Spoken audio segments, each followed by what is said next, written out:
그리고 이와 관련해 총 한 3조 2천억 정도 투자하겠다. 이게 핵심입니다. 네. 이게 핵심이고, 그래서 당장 올해 이제 공장을 완공하겠다 하는 거는 호주에서 리튬 정광을 광석을 들여와서 포항 광양에서 이것을 수산의 리튬으로 정제하는 걸 올해 공장을 만들겠다, 완공하겠다고 했는데,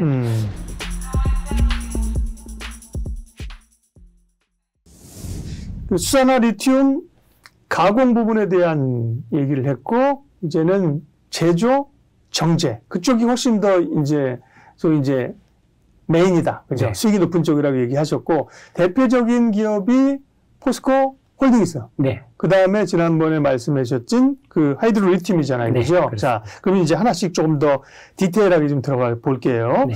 포스코 홀딩스는 움브레무 에르토 아르헨티나든가요? 네. 예, 염호 뭐 맞습니다. 대대적으로 막 홍보도 했고 뭐 네. 광양에다가 뭐 시설을 만든다 그러는데 그것도 사실은 구체적으로 얘기해봐 그러면 잘 몰라요. 여기도 좀 이 정리가 좀 필요하거든요. 맞습니다. 예. 포스코 홀딩스가 지금 리튬 하는 것은 어떻게 추진돼 가고 있는 건지 팩트 체크해 주십시오. 네. 그래서 왜 중요한가 다시 한번 말씀드리면요. 그래, 머스크란 사람이 일론 머스크가 테슬라라는 회사를 그렇게 잘 육성할 수 있었던 거는 그가 배터리, 전기차 모든 부분에 다 알 정도로 아주 박식하다 그럽니다. 스페이스 X 같은 우주에 관해서도 굉장히 공부를 많이 하는. 그래서 우리는 그 사람을 뭐 참 트위터도 그렇고 시끄러워서 그렇지 네. 굉장히 똑똑한 천재다. 네. 근데 그 양반이 한 얘기가 라이센스 투 프린트 머니가 수산의 리튬 정제다 했다는 겁니다. 이 부분이 핵심이다 하고 말했던 거니까 우리는 그의 말을 계속 염두에 두면서 투자에 대응할 필요가 있거든요. 네. 그래서 포스코 아시겠지만 포스코가 워낙 막 움베르토, 무에르토, 움브레 무에르토부터 많이 하다 보는데 실제로 포스코가 수산의 리튬을 어떻게 하는지 정리된 건 없습니다. 네. 그래서 한마디로 정리해 드리면 이제 이래라는 두 가지라가 리튬 광석이 있고 리튬 염수가 있다. 리튬 염수를 우리가 염호라는 건데 예. 그래서 포스코는 지금 두 가지로 하겠다. 그래서 리튬 광석에서 수산의 리튬 하는 부분을 지금 한 43,000톤 정도 확보하겠다. 네. 그 다음에 염호에서 한 5만 톤 하겠다. 그래서 2025년까지 한 93,000톤 정도 수산화 리튬 생산 능력을 확보하겠다. 25년까지. 네. 3, 4, 5. 올해가 23년이니까요. 네, 3년 그렇습니다. 안에. 그리고 이와 관련해 총 한 3조 2천억 정도 투자하겠다. 이게 핵심입니다. 네. 이게 핵심이고, 그래서 당장 올해 이제 공장을 완공하겠다 하는 거는 호주에서 리튬 정광을 광석을 들여와서 포항 광양에서 이것을 수산의 리튬으로 정제하는 걸 올해 공장을 만들겠다, 완공하겠다고 했는데 정확히 언제 완공하겠다 이런 건 없더라고요.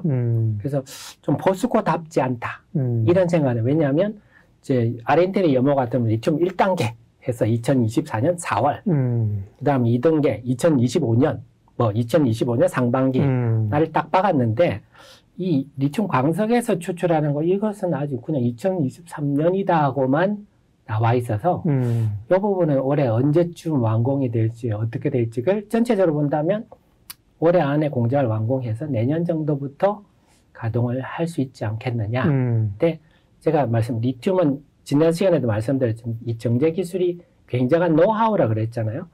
이 기초과학이라서 각 정제 회사마다 그 노하우를 안 알려주고 있어요. 각자의 노하우가 있는데 과연 포스코가 우리가 말하는 배터리급 초고순도 수산화 리튬을 생산할 수 있을지는 그건 또 다른 문제다. 네. 어쨌거나 전체적인 계획은 이렇다 봐요. 광해 공장 있는 건 1차적으로 그러니까 광석을 가지고 하는 라인이 한 라인이 있는 거고 네. 또 염호에서 가지고 하는 것도 여기도 그러면 공장을 또 새로 짓는다는 거죠? 그렇죠. 네. 근데 단계적으로는 광석을 가지고 하는 게 시기적으로 먼저 간다. 그렇습니다. 그게 4.3만 톤. 네, 4.3만 톤. 그러면 이제 그 아르헨티나 염호에서 오는 염수에서 나온 거를 가공하는 거는 그럼 언제 계획이에요, 지금? 총 2단계까지 완공되려면 2025년 상반기까지 돼야 되는 거죠. 네. 그러니까요. 그게 이제 단계별로 지금 돼 가는 겁니다. 그래서 네. 요거를 제가 좀 아르헨티나 부분까지 세부적인 걸 좀 말씀드리면 네. 우선 여러분 아셔야 되는데 이제 내용에도 나와 있어요. 포스코 내용. 상공정은 이제 뭐냐 하면 리튬 광석에서 황산 리튬까지 상공정입니다. 여기에는 1200도씨로 가열하고 지난번에 설명드렸던 대로 리튬 전광에서 크랙이 생기면 거기다 황산을 붓고 그래서 250도씨를 가용해서 황산 리튬, 결국 리튬을 어떤 형태로 추출하느냐 문제거든요. 황산을 넣어서 황산 리튬까지는 동일하고 그다음에 하공정, 황산 리튬을 어떻게 수산화 리튬으로 하는 전환 컨버전 하느냐 이 부분은 이제 포스코는 한 기씩 하겠다. 하나는 그 포스코형이라 그래가지고 전기를 통해서 하겠다 하는 부분이 있고 하나는 기존에 중국에서 하는 방식으로 하겠다.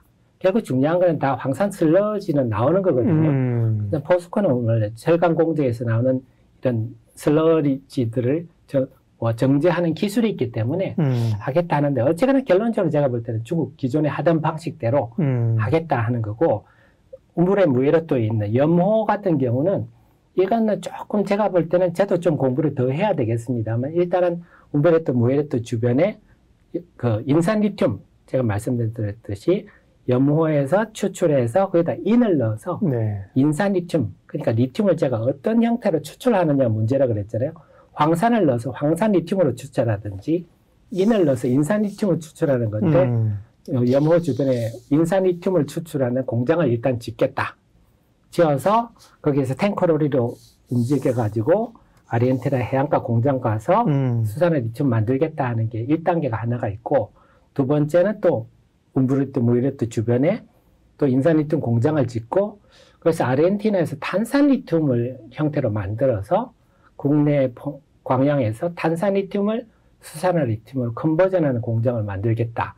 이게 두 번째 계획이던데 그 제가 볼 때는 왜 갑자기 그러면 아르헨티나에서도 수산화 리튬 만들고 우리나라에서도 만드나 이런 생각은 드는데 저도 이 부분은 공부를 좀 더 해봐야 되겠습니다만 전체적인 흐름은 여러분이 생각하실 때 지금 리튬 광석에서는 광석을 우리가 들여와서 광양에서 43,000톤 생산하는구나 생각하시면 되고 염호는 2024년 상반기 돼야 되는 거고 2025년 상반기까지 해서 염호 주변에 인산 리튬 공장을 먼저 만들고 그래서 아르헨티나에서 수산화 리튬을 만들든지 아니면 거기서 탄산 리튬 형태로 들어와서 포스코에서 탄산 리튬을 수산화 리튬으로 컨버전하는 그런 공정을 그래서 두 군데로 만드는구나 이렇게 이해하시면 되겠습니다. 많은 분들이 아시겠지만 포스코 홀딩스는 지주회사지만 가장 큰 사업회사가 70% 이상 될걸요. 포항제철, 포스코가 밑에 있는 거. 포스코가 이제 원래 그런 거 하는 거 아닙니까? 철광석을 가져다가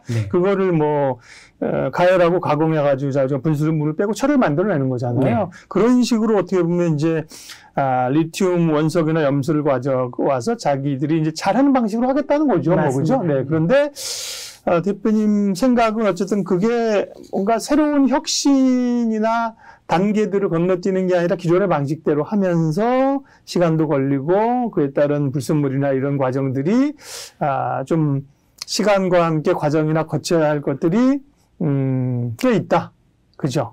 그런 거죠. 그래서 그런 거를 사실 전문가들도 많이 지적하거든요. 그래서 여러분들이 우물의 무예로 또 기사를 보면 그 포스코 관계자들도 그런 에러를 얘기를 합니다. 부정적인 얘기를 좀 그만해 줬으면. 그러니까 전문가들이 너무 낙관적인 전망들 아니냐, 이런 얘기들, 그리고 무슨 돈을 그렇게 몇 조씩 투입을 하느냐, 이게 사업성이 있느냐, 상업성이 있느냐, 이런 얘기 사실 많이 하는데, 그래서 투자자 입장에서 저는 그런 얘기를 하고 싶어요. 뭐냐면, 리튬은 제가 아까 말했듯이 고대 기술이 필요하다 그랬잖아요. 그래서 우리가 제가 계속 느꼈는데, 포스코는 대기업이니까 잘할 거야. 중소기업은 못할 거야. 우리가 이런 생각을 가진 투자자들이 많은데 대기업은 그냥 중후장대한 사업을 하는 게 대기업이고요. 중소기업은 발빠르게 기술력이나 이런 걸 가는 게 중소기업이고 하다 보면 이 중소기업도 대기업이 될 수도 있는 건데 이 리튬이라는 부분은 제가 지금까지 공부하기는 그렇습니다. 중후장대한 장비라는 사업이 아니거든요. 기술력이다. 그렇습니다. 어떤 기술력을 가져서 보다 효율적으로 생산하느냐 문제지 꼭 대단한 장비를 갖추어서 수산화 리튬 생산 석회를 넣는 경우도 있거든요. 그러면 석회석 넣을 것 같으면 또 로터리 킬러 같은 게 그것도 한 3, 4천원 들거든요. 그런 게 필요하다든지 전기를 한다든지 전기 투석기 같은 전기 투석기도 굉장히 돈이 많지 꼭 그런 장비들이 들어가야 되는 건 아니다. 그렇기 때문에 기술력이 무엇보다 중요하기 때문에 좀 우리가 편견의 선입견을 버리고 그래서 작년 12월에 하이드로 리튬이 배터리급 초고순도 수산화 리튬을 양산했다 하고 발표를 했는데 아직도 대부분의 투자자들 아이고 뭐 중소기업이 그거 하겠어 포스코라든지 하지 이런 거는 제가 볼 때 비합리적 근거에 의한 상상이라는 거죠.